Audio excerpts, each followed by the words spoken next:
Each year in the United States, thousands of major crimes go unsolved. When the case has gone cold and police have nowhere to turn, they seek assistance from the public. This is a program dedicated to solving these cases. This is Crime Stoppers Case Files. Every year, crimes go unsolved here in Southern California. Loved ones are left waiting. I'm Joy Benedict, and as a news reporter, I've covered countless crimes, countless homicides, and I know that sometimes the victims of these crimes are forgotten almost as quickly as the headlines fade. So tonight on Crime Stoppers Case Files, we take another look at the crimes still lingering unsolved in our community. Let's get right to work. It's June 5th, 2011. 28-year-old Ivan Anders was at an East Los Angeles party with a date. Moments later, he was in the street, dying. He was stabbed to death, and his family needs answers. Here is his story. Well, I'm the oldest brother out of four, all boys. He always was the youngest brother, so he had to end up negotiating a lot because he wasn't the strongest, he wasn't the biggest. He was always a happy kid. You will see him walking in the house, dancing, singing. Whenever we will get in trouble or I will get in trouble, he always will put himself first and say, I did it. He will always take the blame for it. Fue un muchacho muy apegado a la Biblia, recogió muchachos en la calle en México. In his late teens, he actually decided that he wanted to help people in need. He will preach the word of God to little kids so they can do the first communion. He actually was going to become a missionary. He was going to go to Haiti. Unfortunately, at the time, there was some family problems with my parents. So he turned down the offer at the last minute. He said, I'm not going. He decided that his purpose was to be next to his mom and watch for her. He wanted to take care of her instead of helping others because he felt that my mom needed it the most. He was really, really, really wise. And I'm pretty sure his plans in the future he had, it was helping the family. He will never think of himself. He will always think about, how can I help my family be better? I was always proud of him. I was really proud because he will always take care of my mom. He will do everything to make my mom happy. Me llevaba a comer, me compraba ropa, me llevaba al mall. Todas las noches, al acostarme iba y me daba un beso en la frente y decía, madre chula, mi chula, me decía, mi chula. Era una persona entregada a Dios, a todas las personas las amaba. Every person that he met fell in love with him. I never met someone that said, I dislike him. He was a very pacifist person. He was not aggressive, not a fighter, to the extreme that he actually had never even been in a fist fight in his entire life. To me, at least, shows the type of person that he was. 911, what is your emergency? Hi there was a stabbing right here on Hereford and Garfield. On Hereford and Garfield? How long ago did it happen? It just happened right now. Okay, the guys that stabbed him, are they still there? I think they ran off. Did you see the guys that stabbed him? I didn't see anyone. I just got back from a club right now. Okay, we already have units on their way. On June 5th, 2011, our victim in this case, Ivan Anders, was at a party in the 1400 block of Garfield Avenue in the city of LA. He went there with some friends and ultimately met a date at the party. The party was a group of people that pretty much went to Shear High School in the city of Montebello. Our victim was invited to the party. We have reason to believe that our suspect, who was described as a Cholo type individual, crashed the party. He did not know anybody there. He solicited a couple females that were walking into the party to get him in. They refused, however, he was able to sneak into the party. While at the party, Ivan Anders' date started dancing with our suspect. While the suspect was dancing, the suspect started groping on her, which the victim found offensive. They got into a verbal altercation. which was separated by several people. The suspect left the location and returned armed with a knife. He then stabbed the victim in the abdomen.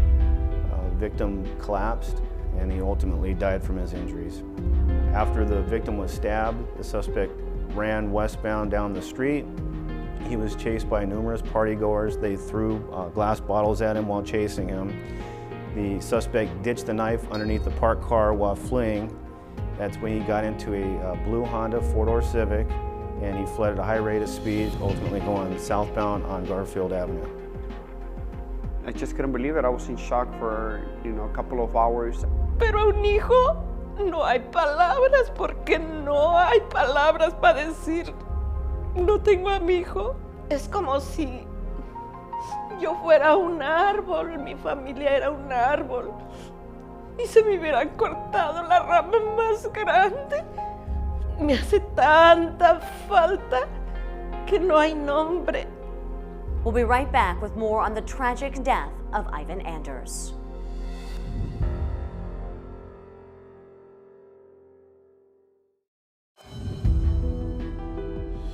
Welcome back to Crime Stoppers Case Files. We now return to the story of 28-year-old Ivan Anders. On June 5th, 2011, Ivan Anders was at a party. He was stabbed to death on the 1400 block of Garfield Avenue in the city of Los Angeles. Detectives believe that somebody at the party most likely knew the suspect. There are numerous witnesses in this case which can identify the suspect. There's also lots of physical evidence. We believe that the suspect, based on witnesses' statements, was in the party for approximately 45 minutes to an hour. During that time, he began dancing with the victim's date. He became aggressive and was groping on the victim's date, which caused the argument between the two. Once people at the party saw that the victim had been stabbed, they started chasing the suspect, who fled westbound down the street. He got into a blue four-door Honda Civic and fled at a high rate of speed, ultimately driving southbound on Garfield Avenue and out of view. This person needs to be brought to justice. He has no regard for human life whatsoever. You will help a lot of families, because you never know what this person can be doing to other families. We cannot be just the only victims. Como me hace falta mi Iván, es una cosa que no se puede aceptar. Ya hace un año que pasó esto y yo no puedo. Yo le pido por favor a las personas que puedan o que sepan algo, que tal vez no han sabido del dolor de una madre perder a un hijo, un hermano, un amigo. Es lo más duro que se puede pasar. What detectives need is the identity of the suspect. The suspect's described as a male Hispanic, approximately 5'6" to 5'8", 180 pounds, 20 to 25 years old. Described as stocky, with a mole next to his left eye or cheek area, shaved head, light complected. While at the party, he was wearing a Dodgers jacket. While dancing, he stripped down to a gray tank top and dark pants. But when he fled, he took the jacket with him. Detectives Shipe and Recchia are requesting the public's assistance, requiring information to solve this case.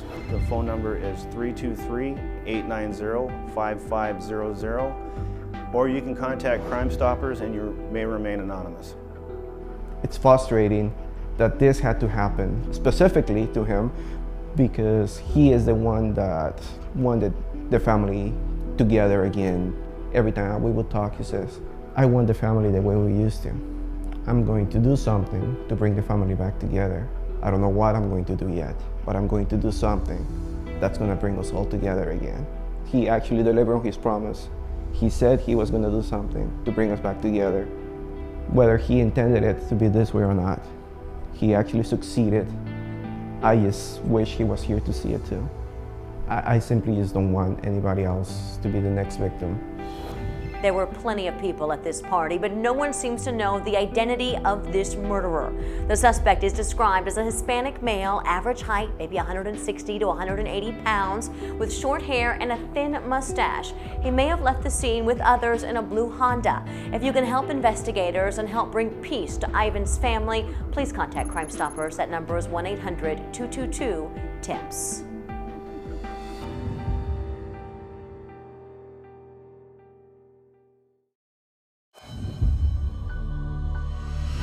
It's January 1st, 2010, just before 2 o'clock in the morning. Joelle Lamas spent the last few hours ringing in the new year, filled with new possibilities. But he never made it home. He was shot and killed while walking home, and this is his story. Joelle was the second of all 5 of us. I'm the 5th of the family. It's 4 boys, and I'm the only girl. I'm the smallest. He was 5 years older than me. Joelle was a very quiet boy. He was always playing by himself, and he liked playing with animals. Muy animalero, le gustaban los kiris, los animales. Como 3 kiris me llevaba a la casa a escondidas. Era un niño muy normal, bien feliz. Nunca me dio problemas. He was a very social person. He liked to be around family, but more on the quiet side. He was very quiet most of the time. And he was a good kid, a great brother. He was a great role model. Él fue como papá de mis hijos porque yo soy viuda y él tomó el papel como papá. He always pushed me to follow my dreams. Él era mi brazo fuerte. Él me ayudaba en todo en la casa, con renta, con comida, biles. Él era un buen muchacho. He was great to all of us. He supported all of us. He liked listening to music. He liked collecting movies.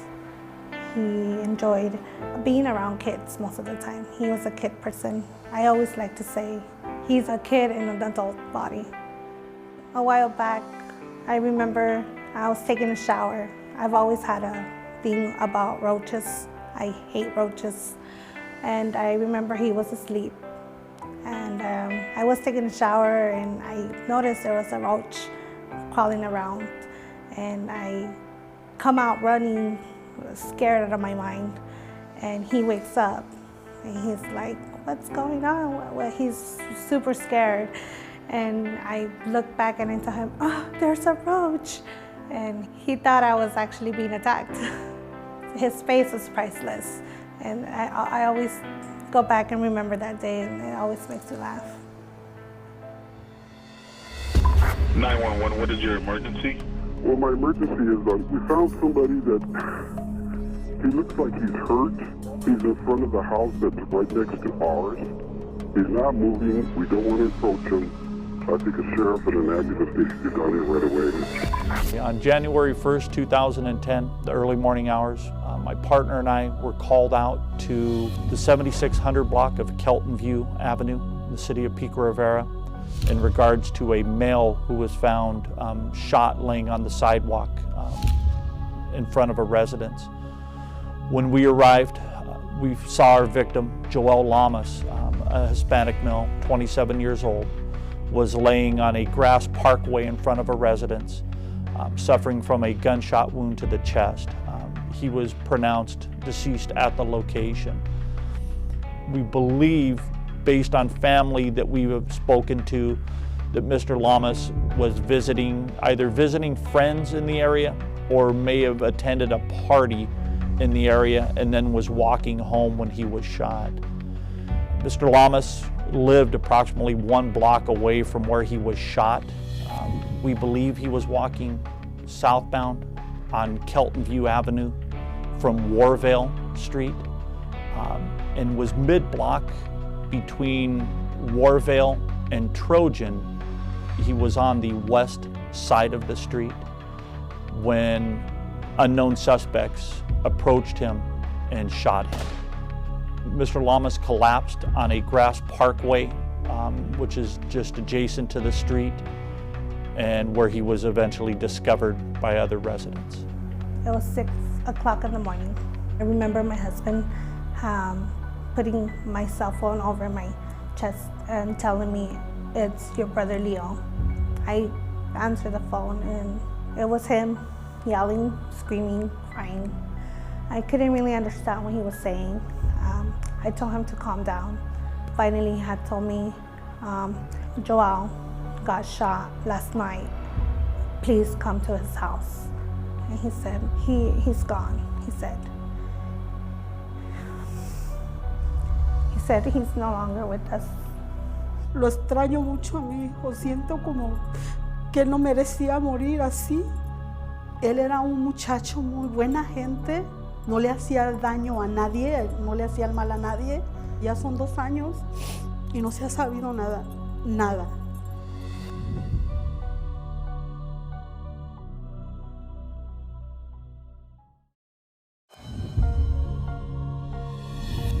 Welcome back. It was the early morning of New Year's Day 2010. Joelle Lamas was murdered walking home from a party. We now return to his story. We found very few witnesses in the area. Some witnesses report hearing what sounded prior to midnight, which would have been on New Year's Eve, report hearing fireworks, possibly gunshots, coming from the area on Kelton View where Mr. Lamas was found. Those same witnesses also report seeing 2 to 3 youthful-looking Hispanic males running from the area after they heard what they thought were fireworks or gunshots. Mr. Lamas, we believe, may have been shot sometime around that time, but was not discovered till approximately 1:50 in the morning. When some neighbors returned home from a family party, they found Mr. Lamas laying on the sidewalk. They went and checked on him, saw he was bleeding, and called 911. And paramedics responded, found him, and pronounced him dead at the location. Our background on Mr. Lamas showed that he was well liked within the neighborhood. The home he lived in, about a block away from where he was shot, he owned. He would commonly host parties at his home and allow local bands to play at his home to try and get them exposure within the music industry. Mr. Lamas had no enemies that we're aware of, and at this point in time, we have no reason of why Mr. Lamas was shot and killed. My brother didn't deserve to die that way. We want to tell him and ask him why. Yo como mamá, yo ya no soy la misma. Yo no tengo navidades, cumpleaños. A mí me cambió la vida por completo. Yo ya no soy la misma. Yo ya no soy la misma como mamá. Me duele mucho, pero trato de ser fuerte por mi familia, por mis hijos. The murder of Joelle Lamas was the first murder of 2010, which would actually be the first murder in LA County of this new decade. We are hoping to get anyone with knowledge of why Mr. Lamas was murdered to step forward and speak to us. Anybody with information, they can please contact myself. My name is Steve Blagg, or my partner, Sergeant Jeff Cochran, with LA County Sheriff's Homicide at area code 323-890-5500. Or if the caller wishes to remain anonymous, they can contact Crime Stoppers. Help point us in the right direction of who may have murdered Joelle Lamas and come forward so we can solve this. So we can solve this for Joelle's family, his friends, the people that knew him in the neighborhood. We're hoping to solve this to bring the people responsible to justice.